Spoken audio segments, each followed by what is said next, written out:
Welcome to Galactic Initiative. I'm your host, Jeff. Ahsoka Episodes 1 and 2 discussion. Joining me is Grand Admiral Sean. Hello, Sean. Hello, my friend. I carefully considered a plan to unpack the frustration. You've bottled up your thoughts for days, so it's time for you to speak. I already published a short video. However, I'd like to read a statement before you begin. I didn't hate everything in Ahsoka. The series has a few good qualities, but its missteps are frequent, serious, unforced, and irreparable. Has Dave Filoni, creator, writer, and showrunner, swallowed Lucasfilm's Kool-Aid? He can be both brilliant and boneheaded.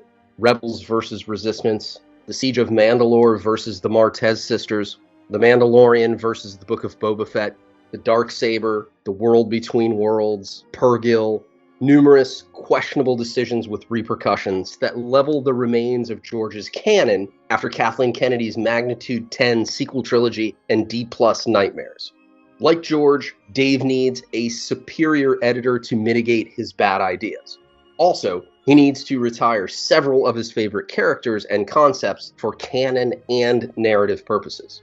Ahsoka is narcissistic, meaning it is self-focused and self-important. Dave treats every character as holy and every line as gospel and expects viewers to do the same without any overture. He reduced varied, upbeat personalities from an animated series to uniform, ponderous, and self-righteous blocks of wood in a live-action series. He sucked out the fun of Rebels by treating it as high art. Furthermore, he backed the sequel trilogy and Kenobi series by intentionally repeating their blunders with MacGuffins and lightsabers. If he believes fans' goodwill toward him can retroactively justify those failures, he's made a huge mistake. Star Wars hit rock bottom this week, and regardless of his intentions, Filoni helped drill toward creative bankruptcy. Okay, Sean, overarching thoughts on Ahsoka. Yeah, so after that statement, I'll just sign off. That was a pretty good summation of where I'm at with this whole scenario. The only question I have we truly hit rock bottom, or are we going to keep digging? And there's plenty of episodes left that my fear is we're still digging. But to your point, there are some things that are decent about the show. Not to do a victory lap or pat ourselves on the back, but I think our preview episode that we did together, talking about some of our concerns for the show, were well-founded and have been ultimately vindicated. Sadly, never have I wanted to be more wrong about something in my life. But it looks like, I think that the show, it's a pale approximation of the Rebels cartoon. I've been a huge fan of that show. I enjoyed it, and to your point, and that was one of Dave Filoni's great moments. But I don't know what he's trying to achieve here with the show. He's fundamentally changed all the characters, their personalities, even some of their skill sets, and he's trying to create something here that's pushing, I don't know towards what. We've talked about his film project that he's at and this whole mentioning of the heir to the empire situation. But it looks more and more like he's pushing towards some kind of ultimate reconciliation of the sequel trilogy to enshrine it in lore and try and somehow clear up the bad taste that we all had with the sequel films. I don't like the tone or the direction, I guess, for lack of a better word, of this show. I feel like it's very bland in a lot of areas, even the action, and I use air quotes. It's either unbelievable or unexciting.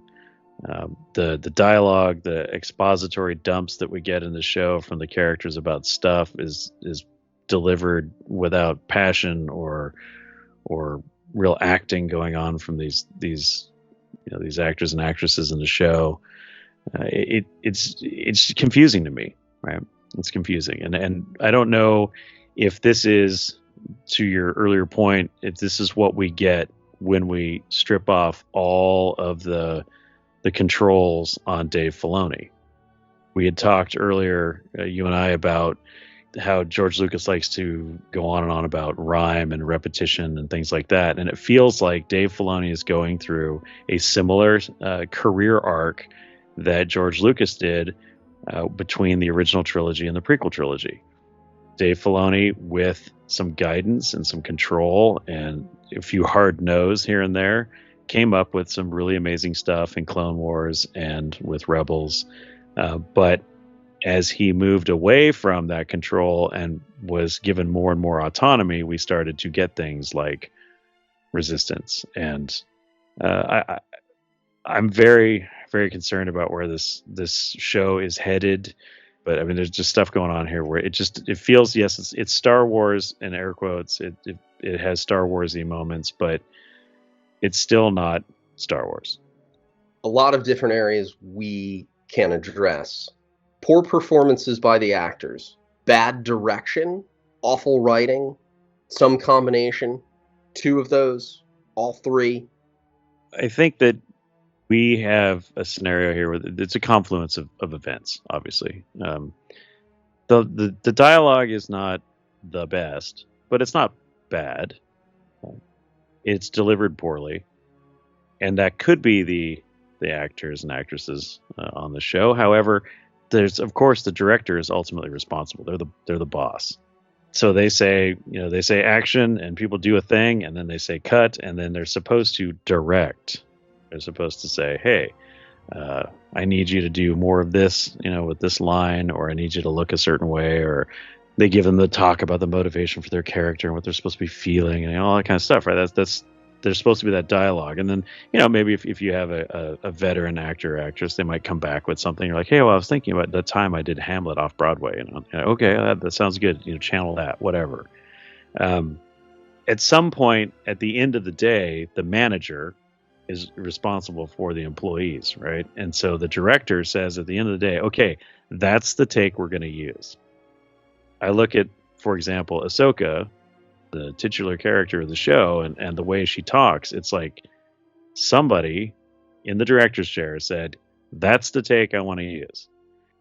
And it's really a lot of her posing and saying her lines in such a way that tries to give it some kind of import or gravitas that is totally unnecessary or unwarranted. I feel like it's almost like community theater in a way. They're more focused on walk to the spot on the stage that has the tape, stand there, look at the audience, say the lines, don't mess it up, and then walk off. And it feels like there's a bit of that. There's no range in the characters. Everything is very monotone. And I don't mean just in voice, but really just in the overall flavor or the feeling of the at least the protagonists in the show. They all come across as the same character. They just all have different outfits. Some of that is on the actors, and some of that is on the directors. There wasn't any absurd or terrible dialogue, at least that stands out to me. And I think maybe you might be able to jar my memory, but there's no real great memorable stuff either. There's no deep thinking about anything or any motivational talk. It's all a bunch of navel gazing narcissistic stuff. Sabine's all like, dude, does Ahsoka still like me? And Ahsoka's like, oh, I don't think she ever really wanted to hang around me anyway, so I'm better by myself. And it's like, okay, great. And then Hera shows up in the middle, and she's like, I don't know, she's like the other friend that's trying to get everybody back together. Oh no, she still likes you. Oh no, yeah, you guys are still friends. Oh, it was just a misunderstanding. You guys should really, talk about it. And it's like, oh my god, it's like a therapy session in space.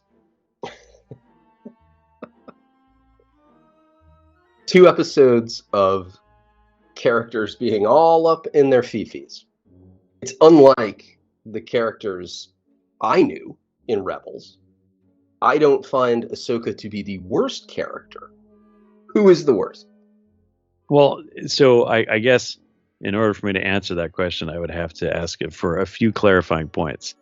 Worst actual character, like the way the character is supposed to be in the show, or worst character in the way that they're acted, or worst character in their costume and makeup. Worst translation from animation. Hera. Mm. Hera doesn't look anything like Hera. I can see more of a correlation with the Sabine actress and her animated self. I can see, well, based on the little itty bitty hologram that we saw, the Ezra guy looks kind of like Ezra. Okay? We've all agreed that other than the styrofoam hat, Ahsoka looks like Ahsoka. Okay. They're all supposed to be older, right? So I allow for, a little bit of variance, a little difference, right? But Hera doesn't look anything like Hera. And so if you take all of these characters from Rebels who don't act like the characters from Rebels, and then you make one not even look like the character they're not acting like, I have to say Hera.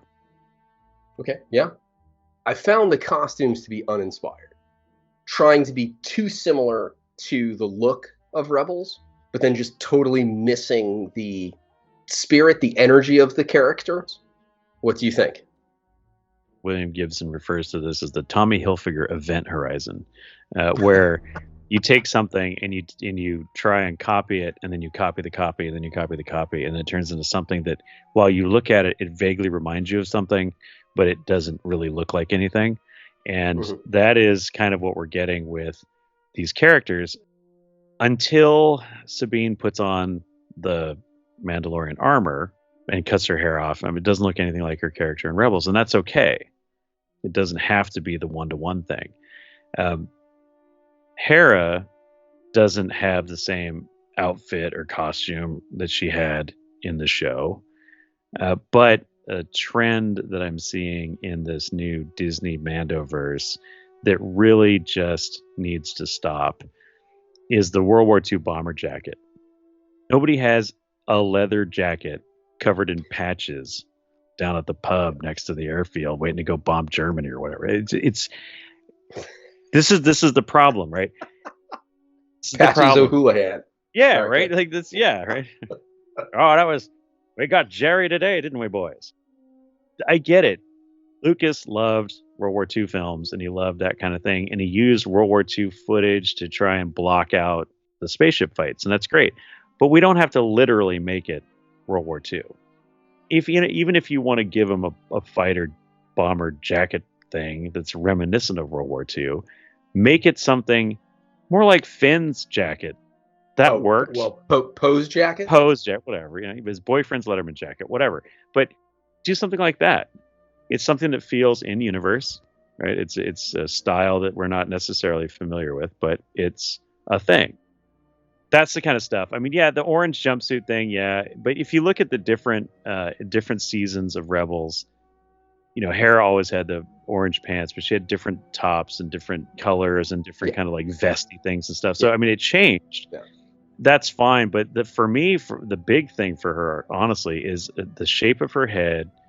The headpiece thing that she has, not minus the leku, but you have different head shape, and then the leku is like they're spaced differently, they're not the right length, and so I just, again, it's that event horizon thing where you're like, it looks like something I should know, but it's not exactly like the thing that I know, and then you're doing this mental gymnastics of, it's animation versus live action. It's this and that and whatever. And you're okay. But even then, you're like, it doesn't feel right. Rosario Dawson, say what you want about her acting in this show, looks like an older version of Ahsoka.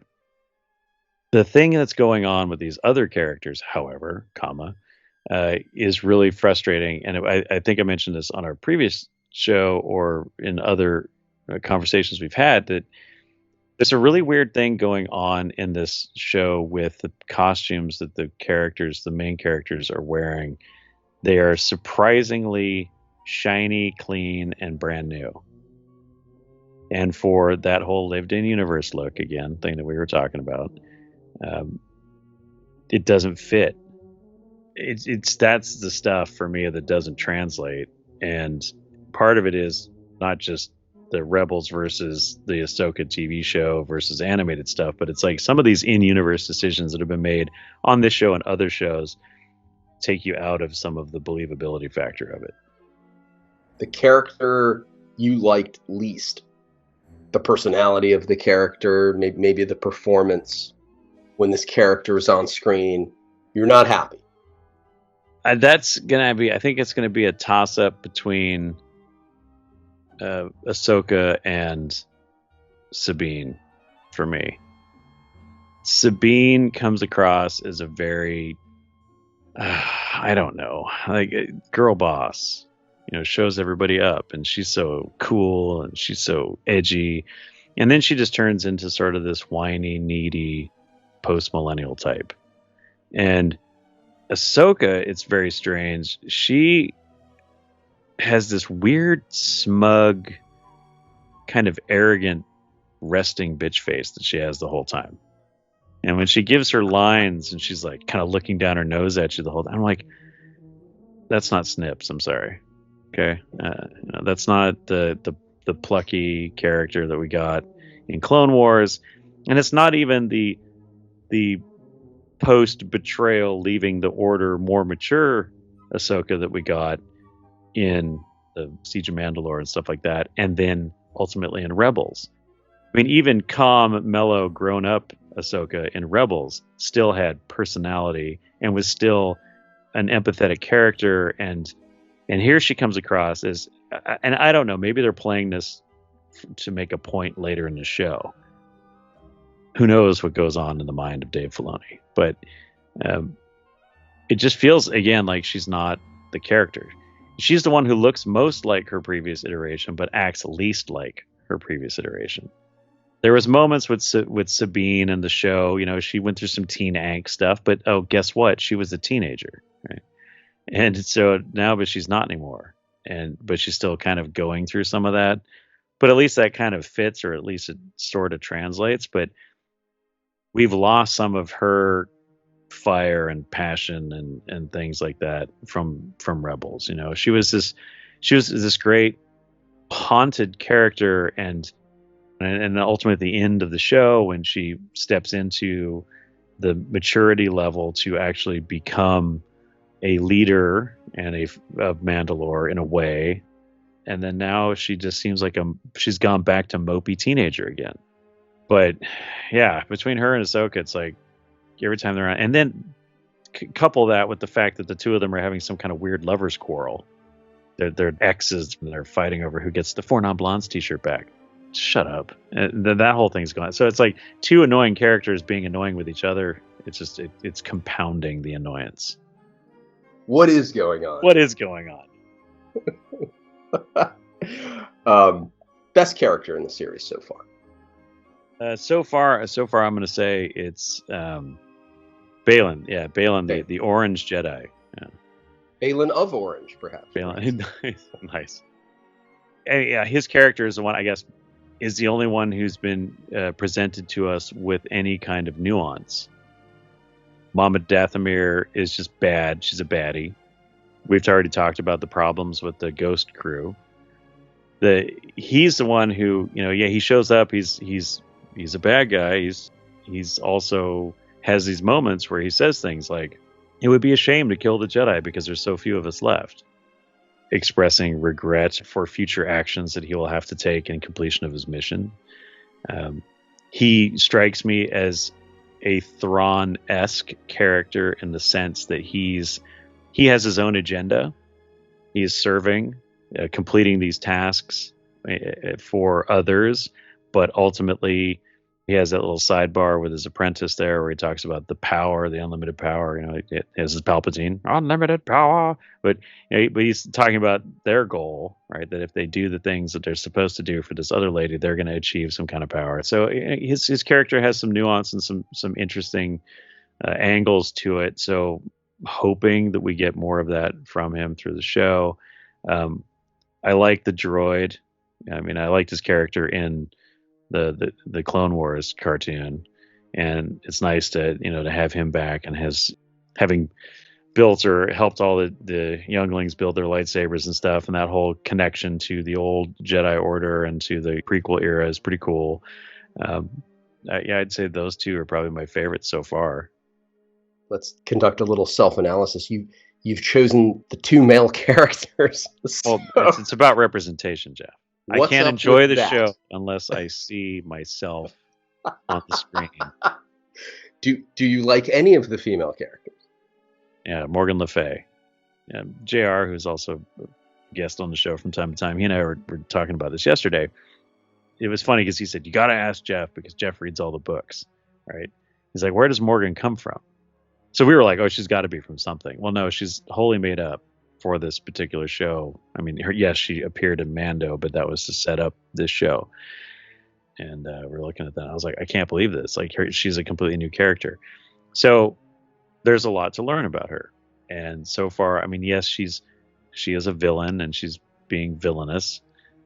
But her devotion to Thrawn, her participation in building or rebuilding the fleets for the Imperial Remnant, like all that kind of stuff. There's a lot there that could be told, and I'm interested in that, and I want to learn more about her character. So I guess I like her because there is some mystery there and some intrigue that I would like to explore. Are we going to? Who knows? They could probably kill her in the next episode and then blow up the Ghost right before it funds on HasLab. But who knows? But yes, I like her. I'm the jury's out on the Apprentice. She doesn't blink. Her eyes are really big. And she always looks like she's confused or lost. Wait, maybe she's Omega. Is this dirt tech? I thought you would like her. I had a feeling she was. Well, she has the potential. You know me, sir. So you're not dissatisfied with the antagonists in Ahsoka? Not yet. No. Okay. Again, there's plenty. I mean, we've got plenty of episodes left to ruin everything. Mm-hmm. I mean, and it's a Star Wars show, and if we know anything about Star Wars shows in the last 5 to 6 years, again, my expectations are not high, but I'm hoping that these antagonists get better. The one antagonist that I think is completely stupid is the Inquisitor in the Knight's helmet.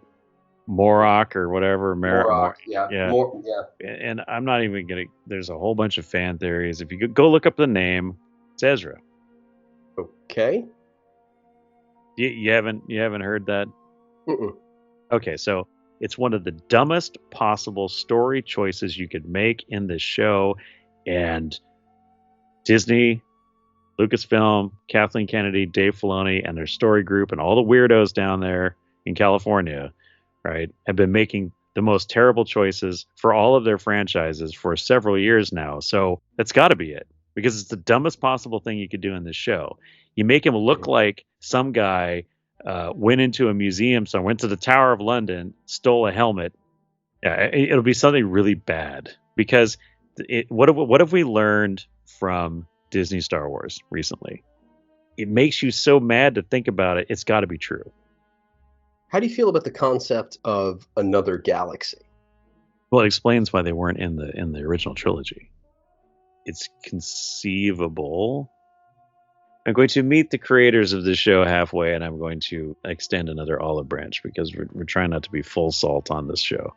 The beginning of episode 4 says, a long time ago in a galaxy far, far away. Okay. So if the premise is you're in a galaxy learning about a story that happened in another galaxy, then why is the idea of another galaxy within that story not conceivable, right? Because the conceit is it already is in another galaxy. Okay. Now, how do I feel about it as a story point, or as a plot point, or as another MacGuffin? Like, ooh, we got to get Doc Brown and the flux capacitor, and my ship's got to go 88 miles an hour, or whatever the hell it was. That feels dumb, right? What is Morgan building? She's building this ring, right, with all these warp engines on it. Light speed engines, excuse me. Warp is a different show. We'll talk about that later. And it's reminiscent of the light speed rings that the Jedi fighters had in the prequels. it's a technological derivative, belongs in the universe, fine. But my concern is that this is going to somehow be the super ship that travels to this other galaxy. And so what you're saying is that if you put enough light speed engines on one ship, it can go to another galaxy. But then I think about, you know how many light speed engines were on the Super Star Destroyer and how big they were? So my thought was this Quidditch thing that they found with the map in it, when Morgan puts it on the thing and the sky compass stellar cartography thing happens, I thought that platform, that little Stonehenge thing, was going to be the gateway or the portal that would take them to wherever they needed to go. Turns out, no, it's really just another map derived from the map to show you where to go. And now you got to build the ship, I guess, to get there. Is she just building another spaceship, dreadnought, super weapon, Death Star? Like, is she making a Halo ring? Like, I don't know what's going on here. And while a little mystery is good, too much mystery is J.J. Abrams, and we know how that goes. And questions that, well, things that make you ask questions that then make you ask other questions that then make you very skeptical and upset about what story you're trying to tell aren't good either. And so that's this whole other universe thing.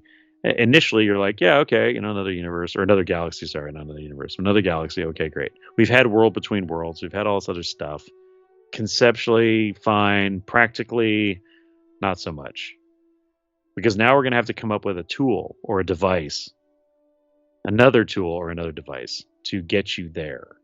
And they said, oh, it's these people who came from that other galaxy here that created this stuff. Okay, well, that's kind of cool. Okay, maybe, right?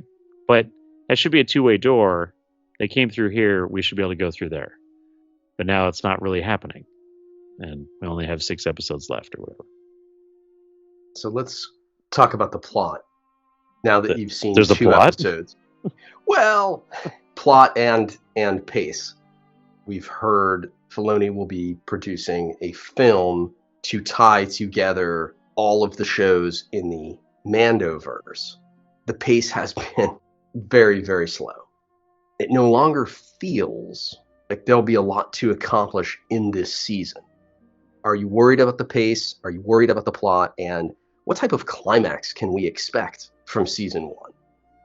Yeah, I would say that the pacing has been weird. I am not opposed to slow films or slow development, intellectual, for lack of a better word, kind of approach to film, but it has to be in service of something. And I think that part of the problem that I'm having with this show so far is that it feels like those things that are going on are not really in service of anything. What did we learn in 2 episodes? Nothing. Where we are right now is the same that we knew at the end of the episode that Ahsoka shows up in Mando. Morgan Elsbeth works for Thrawn. Thrawn is still alive, and he's out there somewhere. Okay. Maybe we got a better idea of where he's at, kind of. He's in this other galaxy. Last time I heard galaxies were kind of big, though. So there's that. And we know that there's more Jedi, right? Which is this other stupid thing that Disney's doing, right? So we know that they all have to be killed because guess what? Those 2 aren't in the sequels. Like this whole show, this whole Ahsoka show is Dave trying to figure out how to continue Rebels after he ended it in a way that Rebels could be shoehorned into the time frame right before episode 4 and not affect the continuity or the canon of episode 4 much. And so this is Dave did this thing with Rebels and it was great, and then he ran up against episode 4 and he's like, crap, I've got to pull the plug on this stuff. So everybody get on a space whale and get out of here, right? And then he's like, but I really miss those guys and I really want to do something. So I know, everybody will get on the space whales and come back. Yay! Loth Wolves. What did we learn from the show? Nothing really. Where is it headed? No idea. Is this show going to be 8 episodes of smug Ahsoka fighting with her ex-girlfriend? Somebody misunderstood somebody's comment about their casserole at a potluck back in the day when they were master and apprentice or whatever, and now it's like the band's broken up and they were trying to get it back together. So in the grand scheme of things, what does any of this achieve? In the words of Dark Helmet, absolutely nothing. Well, there are aspects of the story that interested me, but were not developed. Filoni has no problem wasting multiple scenes on the tiff between Ahsoka and Sabine, but we race past any explanation of the ancient civilization. Is it the Zepho from Jedi Survivor? No context for the temple with the map. Baylan asks Morgan specifically about it, and she gives him the good story for another time response. That would have been an opportunity to pique my interest and maybe set up some things. Honestly, unfortunately, some of the more interesting aspects feel unintentionally interesting. The ancient people and the distant galaxy, it's just a plot device. It doesn't really matter. Those are details that interest me as a Star Wars fan, not 2 hours of will they, won't they between Sabine and Ahsoka. Maybe the stuff will be fleshed out over the next couple episodes. I don't know. Honestly, I don't know. The sort of spiritual stuff, the wills and the Force worlds, and the Mortis stuff, and those things in Clone Wars, I thought were pretty well done, and they brought an interesting aspect to the Star Wars universe. We don't have to explain everything. Everything doesn't have to have a backstory and a name and an action figure, though I would like to see some more action figures, please, and thank you. But it can just be a thing, right? But you've brought this, some of these artifacts, MacGuffins, ruins, and other things together to try and create this inferred portal to the other galaxy. But again, you don't explain it. Like, there's multiple layers of no explanation going on here. Like, I don't even. The speculation stuff, I found that all the things where I try and apply logic and reason and Star Wars lore, those predictions all turn out to be wrong, and it always winds up being stupid or weird. Like, oh, it's Ezra and his Loth cat. Okay, great. So hopefully the next episode handles some stuff. But again, it's Disney, so I expect scooter gangs and weirdness. There's more to say here, but there's a lot. We could do it again. Our discussion of Ahsoka episodes 1 and 2 has come to an end. Thank you, Sean. If you have warriors, now is the time. Viewers, thank you for watching. Please like and subscribe. Check out Galactic Initiative for all things Star Wars. Galactic Initiative is not authorized or endorsed by Lucasfilm Limited. The name Star Wars and all related materials are registered trademarks of Lucasfilm Limited, a subsidiary of the Walt Disney Company, all rights reserved. Galactic Initiative is a registered trademark, and other product and company names are trademarks of their respective holders. Use does not imply affiliation or endorsement.